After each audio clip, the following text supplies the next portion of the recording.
एक गांव में संजय और कमल नाम के दो चोर रहते थे, जो दूसरे गांव में जाकर चोरियां किया करते थे, लेकिन अपने गांव में बहुत शरीफ बनकर रहते थे। एक दिन वह घने पेड़ के नीचे आराम कर रहे थे कि तभी पालमपुर गांव के हरिया और बंसी उस पेड़ के पास आकर एक दूसरे से बातें करने लगे।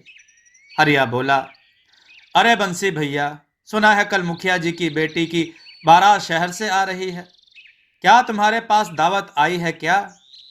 बंसी बोला, भैया, मेरे घर तो आई है, तुम्हारे घर पर आई है क्या? हरिया बोला, अरे, कल खुद मुखिया जी मेरे घर पर आए थे और मुझे पूरे परिवार सहित दावत कहकर गए हैं। सुना है मुखिया जी अपनी बेटी की शादी बहुत धूमधाम से कर रहे हैं। कल 21 तरह के पकवान बनेंगे खाने में। बंसी बोला, मैंने भी कुछ ऐसा ही सुना है हरिया भैया। मेरे तो मुंह में अभी से सोच सोच कर पानी आ रहा है। अरे, मैं तो आज शाम से खाना ही नहीं खाऊंगा। ज्यादा भूख लगेगी तो पूरे 21 पकवान ही पेट भरकर खा लूंगा। हाँ। हरिया बोला, अरे बंसी भैया, भावना में बहकर कहीं ज्यादा मत खा लेना, वरना पेट खराब हो जाएगा। क्या फायदा पूरे 21 पकवान के स्वाद के चक्कर में तुम्हें 21 दिन भूखा रहना पड़े। बंसी बोला, बात तो तुम बिल्कुल सही कह रहे हो हरिया भैया। वैसे कुछ भी कहो, आसपास किसी भी गांव में आज तक ऐसी शादी का इंतजाम नहीं किया गया जैसा कल मुखिया जी अपनी बेटी की शादी का कर रहे हैं। हरिया बोला, अरे भाई, लड़का कलेक्टर है। मुखिया जी ने इस शादी के लिए अपनी पूरी 10 बीघा जमीन बेची है और वो सारा पैसा शादी में ही खर्च कर देंगे। बंसी बोला, चलो हरिया भैया, अभी से तैयारियों में जुट जाते हैं। हरिया बोला, बंसी भैया, मुखिया जी के साफ साफ आदेश हैं कि समारोह में अच्छे और ढंग के कपड़े पहनकर आने हैं, नहीं तो उनकी नाक कट जाएगी। इसलिए कल हम दोनों को अच्छे कपड़े पहनने हैं। बंसी बोला, सही कहा तुमने। मैंने तो पहले से ही शहर से अपने लिए एक कोट पैंट सिलवा लिया था। चलो अब चलते हैं। इतना कहकर वो दोनों वहां से चले गए। उनकी बात सुनकर संजय और कमल, जो कि पेड़ के पीछे उन दोनों की बातें चुपके चुपके सुन रहे थे, उनकी आंखों में चमक आ गई। संजय बोला, सुना कमल, पालमपुर गांव के मुखिया की बेटी की शादी कलेक्टर से हो रही है। कमल बोला, इस गांव का नाम सुना सुना सा लगता है। संजय ने कहा, अरे बेवकूफ, यह वही गांव है जहां पर कुछ महीनों पहले हमने जमींदार की बेटी के दहेज के आभूषण चुराए थे, जो शहर में बहुत महंगे बिके थे। कमल बोला, याद आ गया। और तुमने उन पैसों में बेईमानी कर ली थी और मुझे मेरे हिस्से के कम पैसे दिए थे, याद आ गया। संजय बोला, अबे मेहनत भी तो मैंने सबसे ज्यादा की थी। तूने क्या किया था? सिर्फ बारात में खड़े होकर अंग्रेजी में लोगों से बस हाय हेलो कर रहा था। तुम तो कुछ कर ही नहीं रहे थे। कमल बोला, गांव की लड़कियों से नैन मटक्का कौन कर रहा था भाई? अगर मैं चेतावनी नहीं देता तो तुम उसी वक्त रंगे हाथों पकड़े जाते, और साथ में मैं भी। हाँ। संजय बोला, अबे वो सब छोड़, कल उसी गांव के मुखिया की शादी है। कमल बोला, सही कहा तुमने संजय, इसका मतलब मुखिया ने खूब दान दहेज का प्रबंध भी किया होगा। अरे, जाने किस तरह के पकवान खाने में बनवा रहा है। तो बेटी के लिए सोने के आभूषण कितने महंगे महंगे बनवाए होंगे। हमें किसी भी कीमत पर उन आभूषणों को चुराना होगा, समझा? कमल बोला, लेकिन कैसे? अगर हम दोनों पहचान में आ गए तो? संजय बोला, तुमने सुना नहीं वो दोनों बेवकूफ क्या बोल रहे थे कि शादी में अच्छे से अच्छे कपड़े पहनकर आना है। अबे, हम दोनों के पास अच्छे कपड़ों की कोई कमी है क्या बे? बढ़िया सा ब्रांडेड कोट पैंट पहनकर चलेंगे, कोई शक नहीं कर पाएगा। समझ गया क्या? और मौका देखकर मुखिया की बेटी के आभूषण वहां से लेकर चंपत हो जाएंगे। चलो गांव चलकर अभी से तैयारियां करना शुरू कर देते हैं। कमल बोला, लेकिन हमें बहुत होशियारी से काम लेना होगा संजय भैया, क्योंकि हम दोनों कुछ महीने पहले ही उस गांव में चोरी करके आए हैं। अब एक कुछ नहीं होगा। सबसे पहले तो अभी हम दोनों अपने गांव चलते हैं। पूरे एक महीने से हम दोनों गांव में नहीं गए। सारे गांव वाले समझते होंगे कि हम दोनों शहर में कोई बहुत बड़ा बिजनेस करते हैं। कमल बोला, कपड़े तो पहन लें। संजय ने कहा, यह बात तो मैं भूल ही गया। चिंता मत कर कमल, हम दोनों ने अब तक ना जाने कितने गांव और शहर में चोरियां की है। आज तक हम दोनों पकड़ में नहीं आए। अरे पकड़ना तो बहुत दूर की बात है, आज तक हम दोनों के थाने में तस्वीर भी नहीं लगी। इतना बोलकर संजय जोर जोर से हंसने लगा। उन दोनों ने अपने बैग में से शहर के कपड़े निकाल कर पहन लिए और अपनी मोटरसाइकिल स्टार्ट करके अपने गांव पहुंच गए। वह दोनों अपने गांव पहुंचे ही थे कि तभी गांव के दो व्यक्ति घसीटा और बल्ली ने उन दोनों को घेर लिया। घसीटा बोला, कैसे हो संजय भैया? संजय ने कहा, मैं तो ठीक हूं घसीटा, तो बता, अब तो तेरी पत्नी तुझे घसीट घसीट कर नहीं मारती ना? घसीटा बोला, तुम भी कमाल करते हो संजय भैया, तुम्हारी मजाक करने की आदत अब तक नहीं गई। संजय बोला, क्या करें घसीटा, तुझे देखकर ही मजाक करने का मन करता है। मुझे लगता है ये तेरी शक्ल ही कुछ ऐसी है यार। घसीटा बोला, अरे वो सब छोड़ो संजय भैया, ये बताओ, मैंने सुना है कि शहर में मेट्रो रेल बहुत अच्छी बनी है। संजय बोला, अरे बेवकूफ, वो मेट्रो रेल नहीं, वो मेट्रो होती है, मेट्रो। घसीटा बोला, अरे हमारे लिए तो मेट्रो और मेट्रो क्या फर्क है भैया? बल्ली बोला, अच्छा संजय भैया, मैंने सुना है मेट्रो रेल में बहुत सुंदर सुंदर कन्याएं भी नृत्य करती हैं। संजय बोला, बल्ली, शहर के लोग थोड़े खुले मिजाज के होते हैं। बल्ली बोला, अरे संजय भैया, कभी हमें भी ले चलो ना अपने साथ एक बार शहर। हम भी एक बार अपनी आंखों से मेट्रो रेल का नज़ारा कर लेंगे और इसी बहाने अमिताभ बच्चन जी का घर भी देख लेंगे। संजय बोला, अबे बेवकूफ़ आदमी, मेट्रो ट्रेन दिल्ली में है और अमिताभ बच्चन का घर मुंबई में है। बल्ली बोला, ये क्या बात कर रहे हैं संजय भैया? हम तो पिक्चर में देखे थे कि अमिताभ बच्चन मेट्रो रेल में सवार होकर अपने घर जाते हैं। संजय बोला, अरे वो पिक्चर होती है बेवकूफ़, अब मैं तुझे कैसे समझाऊं? कमल बोला, यहाँ से निकल ले, नहीं तो ये दोनों उल्टी सीधी बातें करके हमारा दिमाग खराब कर देंगे। संजय बोला, ठीक है बल्ली और घसीटा, हम दोनों चलते हैं। अगली बार हम तुम दोनों को अपने साथ शहर लेकर जाएंगे। हाँ, और तुम्हें मेट्रो रेल जरूर दिखाएंगे। इतना कहकर संजय और कमल वहां से चले गए। कमल संजय के घर के नजदीक जाकर बोला, कमल बोला, 1 घंटे बाद मैं आपको आपके घर पर बुलवाने आ जाऊंगा, तैयार रहना। संजय बोला, क्यों, तो घर के अंदर नहीं आएगा क्या? कमल बोला, अबे मुझे पागल कुत्ते ने काटा है क्या जो मैं तेरे घर पर आऊंगा? तेरी पत्नी पत्नी कम सीआईडी ज्यादा लगती है यार। जैसे ही तेरे घर के अंदर घुसता हूँ, सवालों की बौछार शुरू कर देती है। मुझे तो समझ में नहीं आता संजय, तू अपनी पत्नी को झेलता कैसे है? संजय बोला, धीरे बोल, कहीं इसने अगर सुन लिया ना तो मेरी तो बैंड बजा देगी। कमल हंसते हुए वहां से चला गया। संजय ने जैसे ही अपने घर के अंदर कदम रखा, उसकी बीवी कजरी ने उसे देखकर तराना शुरू कर दिया। कजरी बोली, आ गए कलेक्टर साहब, बहुत जल्दी याद आ गई तुम्हें अपनी पत्नी की। सही सही बताओ, 1 महीने कहाँ मुंह काला कर रहे थे तुम? संजय बोला, कजरी, मुझे आए हुए अभी 5 मिनट भी नहीं हुए कि तुमने टर टर करना शुरू कर दिया। अरे इसी वजह से मैं यहाँ पर नहीं आता। कजरी बोली, बताओ तो और क्या करूं? तुम्हारी आरती करूं?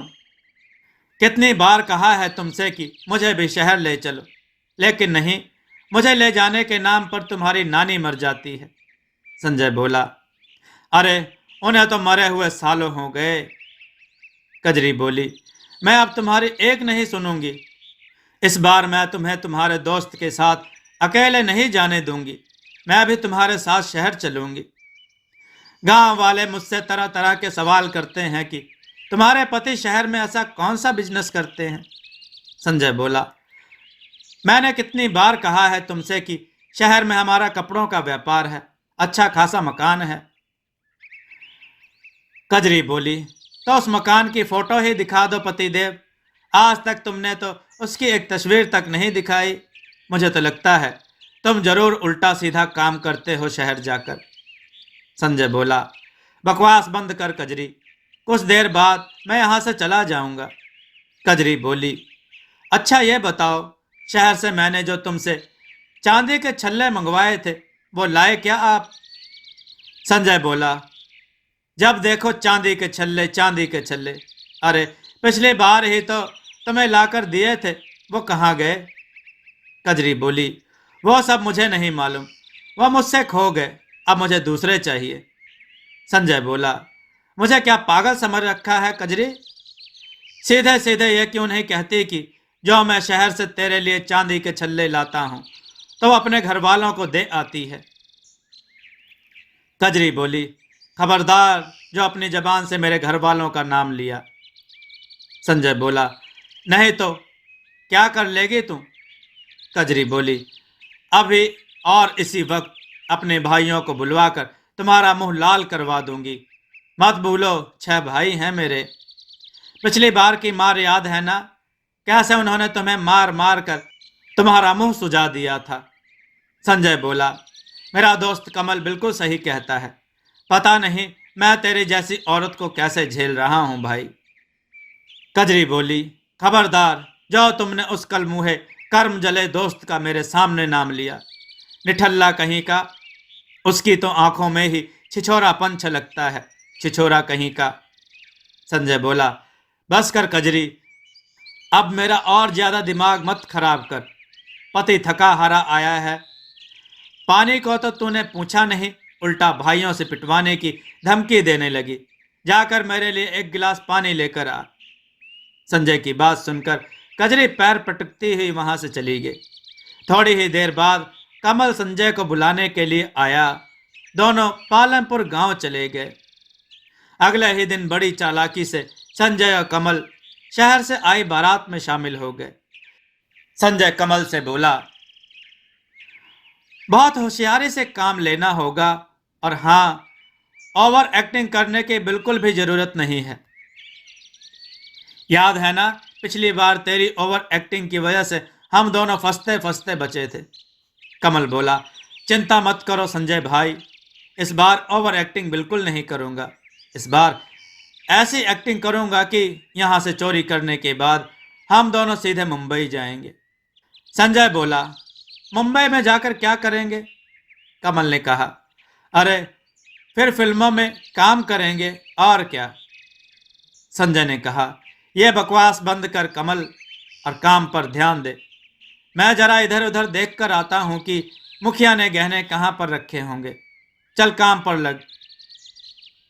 इतना कहकर संजय वहां से चला गया और कमल बारातियों में शामिल होकर बाराती होने की एक्टिंग करने लगा। तभी वहां पर मुखिया बारातियों का हाथ जोड़कर स्वागत करने लगे। मगर जैसे ही मुखिया की नजर कमल पर पड़ी, मुखिया कुछ सोचता हुआ बोला, आप तो इस गांव के नहीं लगते। कमल बोला, अरे मैं भला इस गांव का कहां से लगूंगा, मैं तो बाराती हूं। मुखिया बोला, माफ कीजिएगा, एक पल के लिए मुझे ऐसा लगा जैसे मैंने आपको कहीं देखा है। कमल बोला, जरूर देखा होगा, मेरी तस्वीरें अखबार में छपती रहती हैं। मुखिया बोला, वैसे क्या व्यापार करते हैं आप? कमल बोला, मेरा कपड़ों का बहुत बड़ा व्यापार है और देश विदेश तक फैला हुआ है। प्रेस वाले, मीडिया वाले मेरी फैक्ट्री के बनाए हुए कपड़ों की तस्वीरें लेने आते रहते हैं। और जबरदस्ती मेरे भी पीछे पड़ जाते हैं। मजबूरन मुझे भी एक आध फोटो खिंचानी पड़ती है और वो फोटो अखबार में छाप देते हैं। ऐसे ही कोई तस्वीर आपने अखबार में देख ली होगी। कमल की बात सुनकर मुखिया सोच में पड़ गया। तभी वहां संजय आ गया। संजय को देखते ही मुखिया बोला, क्या आप बाराती हैं? संजय बोला, जी मैं भी बारात में से ही हूं। क्या आपको कोई शक है? मुखिया बोला, जी मैं तो बस ऐसे ही बोल रहा था। संजय बोला, आपके गांव में बारातियों से यह सब पूछने का रिवाज है। मैं देख रहा था कि आप मेरे दोस्त से भी कुछ पूछ रहे थे। मुखिया बोला, अरे आप तो बुरा मान गए। आपका दोस्त मुझे बता रहा था कि इनकी तस्वीर अखबारों में छपती रहती है। मुखिया की बात सुनकर संजय कमल को घूरने लगा। संजय बोला, हाँ हाँ, हम दोनों का बहुत बड़ा पार्टनरशिप में कपड़ों का काम है। इतना कहकर संजय कमल का हाथ पकड़कर आगे बढ़ गया। संजय बोला, यार क्या जरूरत है इतनी लंबी लंबी डींगे हाँकने की? कमल बोला, संजय भाई मुझे कुछ ठीक नहीं लग रहा। मुझे लगता है कि हम दोनों को वापस चलना चाहिए। मुखिया ने किसी से कोई सवाल नहीं पूछा, सिर्फ उसने मेरी तरफ आकर ही मुझसे सवाल किया। मुझे लग रहा है कि मुखिया हम दोनों को पहचान तो नहीं गया। संजय बोला, अबे दोनों यहाँ बारातियों में शामिल होकर खाना खाने के लिए नहीं आए हैं, चोरी करने के लिए आए हैं। मैंने पता लगा लिया है कि मुखिया ने गहने कहाँ पर रखे हैं। इस वक्त तो वहां पर कोई भी नहीं है। चलो मेरे साथ जल्दी से। संजय और कमल लोगों की नजरों से बचते हुए मुखिया के उस कमरे में पहुंच गए जहां पर सोने के आभूषण रखे हुए थे। संजय बोला, जल्दी से अपनी जेब से अपनी चोरी वाली बढ़िया अपनी पॉलिथीन निकाल और गहने उसमें रख ले। संजय की बात सुनकर कमल सोच में पड़ गया। संजय बोला, अरे क्या सोच रहा है तू? इससे अच्छा मौका फिर नहीं मिलेगा। ये गहने लाखों रुपए के हैं। कमल बोला, मुझे कुछ ठीक नहीं लग रहा संजय भाई। लाखों के आभूषण ऐसे ही रखे हुए हैं, दरवाजा भी खुला हुआ है, पूरा घर लोगों से खचाखच भरा हुआ है। कुछ तो गड़बड़ है। संजय बोला, अरे बेवकूफ, गड़बड़ है तेरे दिमाग में। ऐसे मौके बार बार नहीं मिला करते। जल्दी से पॉलिथीन निकाल। कमल ने अपनी जेब में से एक पॉलिथीन निकाल ली और देखते ही देखते मुखिया के सारे गहने उसमें भर लिए और नजर बचाकर सीधे मोटरसाइकिल पर बैठकर वह दोनों फरार हो गए। कमल बोला, मोटरसाइकिल शहर की जगह अपने गांव की तरफ क्यों ले जा रहे हो? अबे रात का समय है, पहले हम लोग अपने गांव चलेंगे और सुबह ही शहर की तरफ निकल लेंगे। अभी अगर हम लोग शहर की तरफ जाएंगे तो हमें ढूंढने के लिए वो मुखिया पुलिस को जरूर शहर की ओर भेजेगा, समझा? कुछ ही देर में संजय अपने घर पहुंच गया। कमल बोला, मैं आज तुम्हारे घर पर ही सोऊंगा। संजय बोला, अबे तुझे तो अपनी भाभी से बड़ा डर लगता है। कमल बोला, मैं सब जानता हूं। जब तक मैं सुबह आऊंगा तब तक तुम आधे गहने पार कर लोगे। अब मैं भरोसा नहीं कर सकता, इसका आधा आधा होगा। संजय बोला, अबे जब चोरी कर रहे थे तब तुम बड़ा दयावान बन रहा था, और जब चोरी करने में कामयाब हो गए तो अचानक तुझे तेरा हिस्सा याद आ गया। अबे तू कभी नहीं सुधरेगा। चल ठीक है, आ चल। संजय की पत्नी कजरी जाग रही थी। संजय और कमल को देखते ही बोली, आ गए तुम तो कह रहे थे कि तुम कुछ दिनों बाद आओगे, और ये तुम्हारे हाथ में क्या है? संजय बोला, कितनी बार कहा है कि ज्यादा सवाल मत किया कर, हम दोनों सुबह ही यहां से चले जाएंगे। संजय ने इतना कहा ही था कि तभी पूरे गांव में पुलिस के सायरन की आवाज गूंज उठी। पुलिस के सायरन की आवाज सुनकर संजय और कमल दोनों बुरी तरह से घबरा गए। कजरी बोली, अरे पुलिस के सायरन की आवाज सुनकर तुम दोनों के चेहरे पर पसीने क्यों आ रहे हैं? तुम दोनों क्यों घबरा रहे हो? कजरी ने इतना बोला ही था कि तभी कुछ पुलिस वाले संजय के घर के अंदर घुस गए। उन पुलिस वालों के साथ उस गांव का मुखिया भी था, जो संजय और कमल को गुस्से से देख रहा था। मुखिया ने इंस्पेक्टर की ओर देखकर कहा, गिरफ्तार कर लीजिए इन दोनों को। देखिए, इनके हाथ में जो पॉलिथीन है उसी में गहने हैं। इंस्पेक्टर बोला, आपको यह बताने की जरूरत नहीं है मुखिया जी, हमें तो इन दोनों की लोकेशन आधे घंटे पहले ही मिल गई थी। इतना कहकर इंस्पेक्टर ने संजय के हाथ से पॉलिथीन छीन ली और हथकड़ियां लगा दी। कजरी बोली, ये सब क्या है? इंस्पेक्टर बोला, लगता है तुम्हें अपने पति के कारनामों के बारे में नहीं मालूम। कजरी बोली, मेरे पति बहुत बड़े व्यापारी हैं, शहर में कपड़ों का व्यापार करते हैं। इंस्पेक्टर बोला, यह कोई कपड़ों का व्यापारी नहीं, बल्कि ये और इसका साथी दोनों मिलकर चोरी करते हैं। इतना कहकर मुखिया संजय और कमल की ओर देखकर बोला, तुम दोनों सोच रहे होंगे कि आखिर मुझे कैसे पता लगा कि तुम दोनों यहां पर छुपे हो। चाहता तो मैं तुम्हें उसी वक्त पकड़वा सकता था जिस वक्त तुम मेरी बेटी के गहने चुरा रहे थे। अरे, हम तो तुम्हारा कल से ही गांव में आने का इंतजार कर रहे थे। समझे बेटा, पिछली बार तुमने जो जमींदार के घर पर चोरी की थी ना, हम तब से ही तुम लोगों के ऊपर नजर रखे हुए थे। हमें यकीन था कि तुम मेरी बेटी की शादी में जरूर रहोगे, इसलिए हमने गांव में आसपास सभी जगह से यह खबर फैला दी थी कि मैं अपनी बेटी की शादी बहुत धूमधाम से कर रहा हूं। मुझे पता था कि तुम मेरी बेटी के गहने जरूर चुराने आओगे, इसलिए मैंने पहले से इंस्पेक्टर की मदद से गहनों में जीपीएस ट्रांसमीटर लगवा दिया था। तुमने जैसे ही गहने चुराए हमें पता लग गया, लेकिन हम सब देखना चाहते थे कि आखिर तुम दोनों हो कौन और रहते कहां हो। संजय बोला, हमें माफ कर दीजिए, हम आइंदा कभी चोरी नहीं करेंगे। इंस्पेक्टर बोला, वह तुम ऐसे ही नहीं करोगे, क्योंकि जेल में तुम कोई चोरी कर ही नहीं पाओगे। इंस्पेक्टर ने संजय और कमल को गिरफ्तार करके जेल में भेज दिया। अगले दिन संजय और कमल की सारी हकीकत सारे गांव में पता चल गई कि वे दोनों शहर में बिजनेस नहीं बल्कि चोरियां किया करते हैं। दोस्तों, आपको यह कथा कैसी लगी? अपने विचार और सुझाव कमेंट में जरूर दें। हमारी कथाओं को लाइक करें, हमारे चैनल को सब्सक्राइब करना न भूलें। हमारी कथाओं को शेयर जरूर करें जिससे लोगों को अच्छा ज्ञान प्राप्त हो। जय श्री राम भक्तों।